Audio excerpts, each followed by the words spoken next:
गौरी कौवी अपने पति कालू कौवे के साथ रहा करती थी। वे दोनों पति पत्नी बहुत लालची और आलसी थे। कालू कौवा कोई काम नहीं करता था। शुरू में तो वे दोनों पति पत्नी पक्षियों से भोजन मांग मांग के खाते थे, लेकिन पक्षी भी भोजन दे देकर तंग आ गए थे। इस कारण अब जंगल का कोई भी पक्षी उन्हें भोजन नहीं देता था। वे गौरी कौवी अपने पति कालू कौवे से कहती है, कालू जी, अब तो कोई भी पक्षी भोजन नहीं देता है, क्या हम भूखे मर जाएंगे? मुझे तो आज बहुत जोरों की भूख लगी है कालू जी। मुझे कुछ नहीं पता कालू जी, जाके जल्दी से मेरे लिए खाना लेकर आए। अगर आपने ऐसा नहीं किया तो मैं अभी के अभी आपको छोड़ के अपने मायके चली जाऊंगी। अरे नहीं नहीं गौरी, मेरी जान, ये तुमने क्या बात कर दी? रुक जाओ, मैं अभी कुछ सोचता हूँ। फिर कालू कौवा अपने शैतानी दिमाग से सोचने लगता है। अचानक उसके जहन में एक आइडिया आ जाता है और वो हंसने लगता है। आ गया। अरे कालू जी, क्या आ गया? शौचता नहीं कर दी कहीं तुमने यहाँ बैठे बैठे? जल्दी वॉशरूम जाओ। अरे गौरी, तुम्हारी शक्ल अच्छी नहीं है तो कम से कम बात ही अच्छी कर लिया करो। मेरा कहने का मतलब था, मुझे आइडिया आ गया। आए बड़े, आइडिया आ गया। पता नहीं क्या आइडिया है। बताएं तो जरा। गौरी, क्यों ना हम पक्षियों का भोजन चुरा चुरा कर खाएं? उन कमबख्त पक्षियों ने तो हमें भोजन देना ही बंद कर दिया है। कह तो ऐसे रहे हो जैसे पक्षियों से भोजन चोरी करना बहुत आसान है। कैसे चोरी करके लाएंगे हम भोजन उनसे? गौरी, तुम इसकी चिंता मत करो, तुम बस मेरे साथ चलो। तुम पक्षियों को बातों में लगा लेना और मैं पीछे दरवाजे से पक्षियों का भोजन चोरी कर लूंगा। अरे वाह कालू जी, आपका आइडिया तो बहुत ज़बरदस्त है। इस तरह पक्षियों को हम पर शक भी नहीं होगा और हमारा काम भी हो जाएगा। कालू जी, मेरे प्यारे कालू जी। मुझे मालूम है कालू जी, आपका दिमाग तो बहुत शैतानी है, इस कारण मैं अभी तक आपको छोड़कर नहीं गई। कालू जी, मैं तो कहती हूँ आज उस मोटी बुलबुल के घर चलते हैं। रोज ताज़ा ताज़ा भोजन खा के कितनी मोटी हो गई है। फिर वे दोनों पति पत्नी बुलबुल के घर जाने के लिए निकल जाते हैं। कुछ ही देर में वो दोनों बुलबुल के घर पहुंच जाते हैं। बुलबुल के घर पहुंचकर वे कालू कौवा दरख्त के पीछे छुप जाता है और गौरी कौवी दरवाजा खटखटाती है। वे गौरी कौवी बुलबुल को बातों में लगाती। और बुलबुल बहन, सुनाओ तुम कैसी हो? कितने दिन हो गए मैंने तुम्हें देखा नहीं था, आज तुम्हारी बहुत याद आ रही थी, इस कारण मैं तुमसे मिलने आ गई। और वे कालू कौवा पिछले दरवाजे से बुलबुल के घर के अंदर चला जाता है। घर के अंदर पहुंच के वे कालू कौवा कहता है, अरे वाह, गौरी तो बिल्कुल सही कहती थी। देखो कितना स्वादिष्ट भोजन रखा है इस मोटी बुलबुल ने, खुद अकेले ही खाती है। अब मजा आएगा इस मोटी बुलबुल को जब इसका सारा भोजन चोरी हो जाएगा। ये कह के वे कालू कौवा भोजन उठाकर पीछे के दरवाजे से निकल जाता है। और यहाँ गौरी कौवी भी कालू कौवे को पीछे के दरवाजे से जाता हुआ देख लेती है और बुलबुल से कहती है, अच्छा बहन बुलबुल, अब मैं चलती हूँ, फिर किसी दिन आऊंगी। घर पहुँच के वे दोनों पति पत्नी चोरी किया हुआ भोजन खूब मजे लेकर खाते हैं। वाह कालू जी, आज तो मजा आ गया। आज तो ज़्यादा मेहनत भी नहीं करनी पड़ी और पका पकाया इतना स्वादिष्ट भोजन मिल गया है। अब तो रोज ही इसी तरह करेंगे। और अगली सुबह वे दोनों भोजन चोरी करने के लिए निकल जाते हैं। आज भी दोनों टुनटुनी चिड़िया के घर आए थे। गौरी कौवी बाहर खड़े होकर चिल्लाने लगती है, आए हाय, आए मेरा पैर, आए मेरा पैर।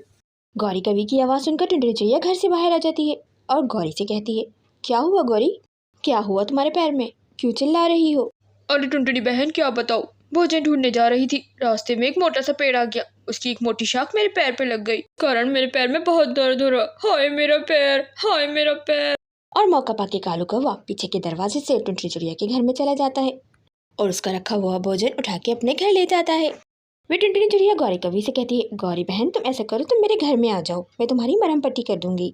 वे गौरी कौवी कालू कौवे को भोजन ले जाते हुए देख लेती है। वे गौरी कौवी टुनटुनी चिड़िया से कहती है, नहीं नहीं टुनटुनी बहन, तुम्हारा बहुत धन्यवाद, अब मैं खुद ही घर जाके अपनी पट्टी कर लूंगी। ये कह के वे गौरी कौवी वहाँ से चली जाती है। टुनटुनी चिड़िया जब अपने रसोई घर में जाती है तो जाकर देखती है वहाँ तो उसका भोजन ही नहीं रखा होता। वे टुनटुनी चिड़िया परेशान हो जाती है, हाय हाय, मेरा भोजन कहाँ गया? मैंने तो यहीं रखा था, न जाने कौन चोर आके मेरा भोजन चुरा के ले गया। लगता है आज के दिन तो मुझे भूखा ही सोना पड़ेगा। अब रोज वो दोनों पक्षियों का भोजन चुरा चुरा कर रोज अपना पेट इसी तरह भरते थे। इस काम में अब उन्हें बहुत मजा आने लगा था। अब तमाम पक्षी भोजन चोरी होने से तंग आ गए थे। एक दिन तमाम पक्षी जंगल में जमा होते हैं और कहते हैं, न जाने कौन चोर है जो हमारे भोजन चुरा चुरा कर खा रहा है। हम इतनी मेहनत से भोजन ढूंढ कर लाते हैं और वो चोर इतनी आसानी से हमारा भोजन चुरा कर ले जाता है और हमें पता भी नहीं चलता। अब हमें मिलकर सोचना होगा कि हम उस चोर को किस तरह पकड़ें। अचानक बंटू कबूतर बोल पड़ता है, मेरे जहन में एक योजना है, क्यों ना हम कल भोजन ढूंढने के लिए सारे पक्षी दूसरे जंगल चलें। मेरे घर में थोड़ी सी ताज़ा मिठाई रखी है, मैं उस मिठाई पर पेट खराब करने वाली दवा डालकर चला जाऊंगा। हमारे दूसरे जंगल जाते ही चोर चोरी करने के लिए ज़रूर आएगा और वो ये मिठाई भी खा लेगा। जैसे ही वो ये मिठाई खाएगा उसका पेट खराब हो जाएगा और उसका हमसे बचना मुश्किल हो जाएगा। इस तरह हम उसे पकड़ लेंगे। अब एक काम करते हैं, तमाम पक्षियों को बता देते हैं कि कल सब हम दूसरे जंगल जा रहे हैं, ताकि जंगल खाली हो जाए और हम चोर को आसानी से पकड़ सकें। फिर टुनटुनी चिड़िया गौरी कवि और कालू कवि को बताने जाती है, कालू भाई, कल तमाम पक्षी भोजन ढूंढने के लिए दूसरे जंगल की ओर जा रहे हैं, क्या तुम लोग हमारे साथ चलोगे? वे कालू कौवा झट से बोल पड़ता है, नहीं नहीं टुनटुनी बहन, हम तुम्हारे साथ दूसरे जंगल नहीं जा सकते। गौरी को कल रात से बहुत तेज बुखार है और मैं इसे अकेला छोड़कर नहीं जा सकता। ठीक है कालू भाई, गौरी को बुखार है तो तुम्हारा यहाँ रहना ही बेहतर है। ये कह के वे टुनटुनी चिड़िया वहाँ से चली जाती है। कालू जी कल तो मजे ही मजे हैं, खूब मजे से पार्टी करेंगे। और फिर वे अगली सुबह दोनों बंटू कबूतर के घर पहुँच जाते हैं। अरे वाह कालू जी, ये देखिए इस बंटू के बच्चे ने कितनी स्वादिष्ट मिठाइयाँ अपने घोंसले में छुपा कर रखी हैं। अच्छा हुआ कि आज तमाम पक्षी जंगल में नहीं है, अब हम खूब मजे लेकर यहीं बैठकर मिठाई खाएंगे। वे दोनों जल्दी जल्दी सारी मिठाई खा लेते हैं। मिठाई खाने की कुछ ही देर बाद उन दोनों के पेट में जोरों का दर्द शुरू हो जाता है। कालू जी मेरे पेट में बहुत दर्द हो रहा है, लगता है मुझे शौच आ रही है। हाँ हाँ गौरी, मेरे पेट में भी बहुत दर्द हो रहा है, मेरा भी यही हाल है। ये कह के वे कालू कौवा जोर से पागता है। आए हाय कालू जी, कितनी गंदी बदबू छोड़ी है, मुझसे भी अब कंट्रोल नहीं हो रहा है। चलो दरिया के किनारे वहीं पेट हल्का करके आते हैं। ये कह के वे दोनों दरिया किनारे चले जाते हैं। शौच कर करके तो आज उन दोनों की हालत ही बुरी हो गई थी। सत्यानाश जाए उस बंटू का, न जाने उसने इस मिठाई में क्या मिलाया था। अभी वे दोनों यही बातें कर रहे होते हैं कि तमाम पक्षी वहाँ आ जाते हैं और सारी बातें सुन लेते हैं। अच्छा, गौरी और कालू, चोर तुम दोनों थे जो इतने दिनों से हमारा भोजन चुरा चुरा कर खा रहे थे।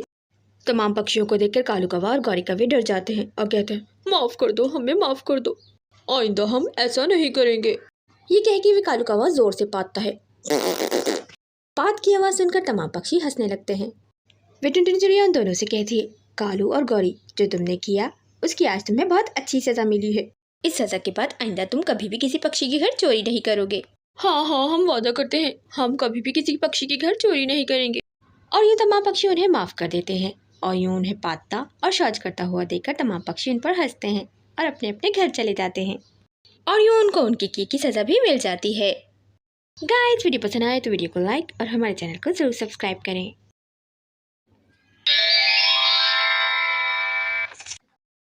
सुंदरवन जंगल में एक टुनटुनी चिड़िया और गौरी कवि दो दोस्तें रहा करती थी। उन दोनों की दोस्ती मिसाली थी। तमाम पक्षीपुर के पक्षी उन दोनों की दोस्ती की मिसालें दिया करते थे। वे दोनों रोज एक साथ भोजन करती और साथ खेलने के लिए नदी किनारे भी जाया करती थी। आज भी वो नदी किनारे लगे हुए झूले पर झूला झूल रही थी कि अचानक टुनटुनी चिड़िया को प्यास लगने लगती है। फिर टुनटुनी चिड़िया और गौरी कवि नदी किनारे पानी पीने लगते हैं। उस जंगल में एक नया बाज आया था। वे टुनटुनी चिड़िया और गौरी कवि को देखकर कहता है, दो दो शिकार, अरे आज तो मज़ा ही आ जाएगा। लेकिन फिर वे अचानक सोच में पड़ जाता है और कहता है, नहीं नहीं, मैं इस काली कवि को नहीं खाऊंगा, मैं तो इस खूबसूरत चिड़िया को खाऊंगा। लेकिन ये क्या, ये काली कवि तो यहाँ से जा ही नहीं रही है, लगता है इन दोनों की दोस्ती बहुत गहरी है। फिर उस बाज के जहन में एक योजना आती है। वो कहता है, क्यों ना मैं इस खूबसूरत चिड़िया से दोस्ती कर लूं और दोस्त बन के फिर इसका शिकार करके इसे खूब मज़े लेकर खाऊं। हाँ, ये आइडिया सही रहेगा। फिर वह बाज जोर जोर से रोना शुरू कर देता है। ओहो ओहो। बाज के जोर जोर से रोने की आवाज़ से टुनटुनी चिड़िया और गौरी कवि वहाँ आ जाते हैं और पूछते हैं, क्या हुआ बाज, क्यों रो रहे हो? और पहले तो कभी तुम्हें इस जंगल में नहीं देखा, लगता है तुम इस जंगल में नए आए हो। हाँ चिड़िया, मैं इस जंगल में नया आया हूँ, लेकिन मेरे पास रहने के लिए घर नहीं है और इस जंगल में मैं किसी को जानता भी नहीं हूँ। क्या तुम मेरी मदद करोगी? क्या तुम मुझसे दोस्ती करोगी चिड़िया? वे टुनटुनी चिड़िया बाज से कहती है, हाँ हाँ बाज, क्यों नहीं, मैं तुमसे ज़रूर दोस्ती करूंगी। और अब दोस्त कह दिया है तो दोस्त होने के नाते अब तुम्हारे घर ढूंढने का मसला भी खत्म हो गया है। मेरे घर के सामने एक मेरा पुराना घर है जो काफ़ी अरसे से खाली है, तुम उस घर में रह लेना। फिर गौरी कवि टुनटुनी चिड़िया से कहती है, टुनटुनी तुम्हारा दिमाग तो खराब नहीं हो गया है? बाज और पक्षी की कोई दोस्ती नहीं होती, तुम चलो यहाँ से। टुनटुनी चिड़िया गौरी कवि से कहती है, कहाँ लिखा है गौरी कि बाज और पक्षी की कोई दोस्ती नहीं होती? तुम भी ना गौरी, अजीब बातें करती हो। वे गौरी कवि के मना करने के बावजूद टुनटुनी चिड़िया उसे अपने घर ले आती है और अब वे चालाक बाज बड़े मजे से उस घर में रहने लगता है। अगले दिन गौरी कवि और टुनटुनी चिड़िया झूला झूलने नहर किनारे जाते हैं। वे गौरी कवि टुनटुनी चिड़िया को दोबारा समझाती है, टुनटुनी मैं तो कहती हूँ तुम उस चील को अपने घर से निकाल दो, न जाने मेरा जी क्यों घबरा रहा है। गौरी कवि के मुंह से ये बात सुनकर टुनटुनी चिड़िया गुस्से में आ जाती है और कहती है, गौरी अब बस भी करो, बार बार तुम यही बात कही जा रही हो, ऐसा कुछ भी नहीं है जैसा तुम सोच रही हो। मुझे लगता है कि बाज ने मुझसे दोस्ती की और तुमसे दोस्ती नहीं की, इस कारण तुम मुझसे जल रही हो। ये कह के वे टुनटुनी चिड़िया मुंह फुलाकर वहाँ से चली जाती है और गौरी कभी उसे आवाज़ें देती रहती है, टुनटुनी मेरी बात तो सुनो टुनटुनी। और यूं ही 2-4 दिन गुजर जाते हैं। न गौरी कभी टुनटुनी चिड़िया के पास जाती और न ही टुनटुनी चिड़िया गौरी कभी के पास। चील को तो वैसे ही इसी मौके की तलाश थी। वे चील टुनटुनी चिड़िया से कहता है, क्या बात है टुनटुनी, तुम्हारी दोस्त गौरी आजकल नहीं आ रही है, और वैसे भी तुम दोनों की दोस्ती बिल्कुल भी अच्छी नहीं लगती। तुम इतनी सुंदर और वो इतनी काली। हो हो हो हो हो हो हो हो। माफ करना टुनटुनी, मैं अपनी हंसी नहीं रोक पाया। चलो टुनटुनी, छोड़ो उस गौरी की बच्ची को, उसकी क्या टेंशन लेना। चलो तुम मेरे साथ चलो, आज मैं तुम्हें गंदम के ताज़ा ताज़ा ढेर सारे दाने खिलाता हूँ। गंदम के ताज़े दानों का नाम सुनकर टुनटुनी चिड़िया के मुंह में पानी आ जाता है और वो उसके साथ जाने के लिए तैयार हो जाती है। यहाँ गौरी का भी दूसरी तरफ टुनटुनी चिड़िया को मनाने के लिए इसके घर आती है, लेकिन घर पर टुनटुनी चिड़िया को ना पाकर वो चिंतित हो जाती है। लगता है वे बास मेरी दोस्त टुनटुनी को कहीं बहाने से ले गया है, मुझे देखना होगा। ये सोच के वे गौरी कभी भी टुनटुनी चिड़िया को ढूंढने के लिए चली जाती है। खेत में पहुंचकर वे बास टुनटुनी चिड़िया से कहता है, टुनटुनी तुम यहाँ से जल्दी जल्दी गंदम के दाने खा लो, मैं जब तक वहाँ पर जाकर पहरा देता हूँ। बास बड़े आराम से जाकर बाग में बैठ जाता है और अपने आप बड़बड़ाने लगता है, खा ले मजे से खा ले, खूब पेट भर ले, थोड़ी देर बाद तू मेरा भोजन बनने वाली है। हो हो हो। टुनटुनी चिड़िया को ढूंढते ढूंढते गौरी कभी भी उस बाग में पहुंच जाती है। वे गौरी कभी दरख्त के पीछे छुपकर बास की सारी बात सुन लेती है और मन ही मन कहती है, मुझे तो पहले ही इस पर शक था। और कुछ ही देर में टुनटुनी चिड़िया गंदम के दाने खाकर वापस आ जाती है और बाज से कहती है, बाज भाई मैंने गंदम के दाने खा लिए, अब आप भी अपना भोजन कर लो, मैं यहाँ बैठ जाती हूँ। चिड़िया के कहते ही बाज टुनटुनी चिड़िया पर हमला कर देता है। कहता है, तू ही तो मेरा भोजन है बावली चिड़िया, तेरी वो काली कलोटी दोस्त तुझे कितना मना करती रही मुझसे दोस्ती करने के लिए, लेकिन तूने फिर भी मुझसे दोस्ती कर ली। हो हो। कभी सुना है चिड़िया और बाज की दोस्ती, बेवकूफ चिड़िया। हो। तभी अचानक गौरी कभी पीछे से आकर बांस की आंख पर चोंच मार देती है और इस कारण उसकी आंख फट जाती है और बांस इस अचानक हमले से सटपटा जाता है और डर के वहां से भाग जाता है। फिर टुनटुनी चिड़िया अब गौरी कभी से अपने किए की माफी मांगती है और उसका बहुत धन्यवाद करती है और अब वापस उन दोनों की दोस्ती हो जाती है और वो दोनों एक साथ मिलकर खुशी खुशी रहने लगती हैं। गाइस वीडियो पसंद आए तो वीडियो को लाइक और हमारे चैनल को जरूर सब्सक्राइब करें।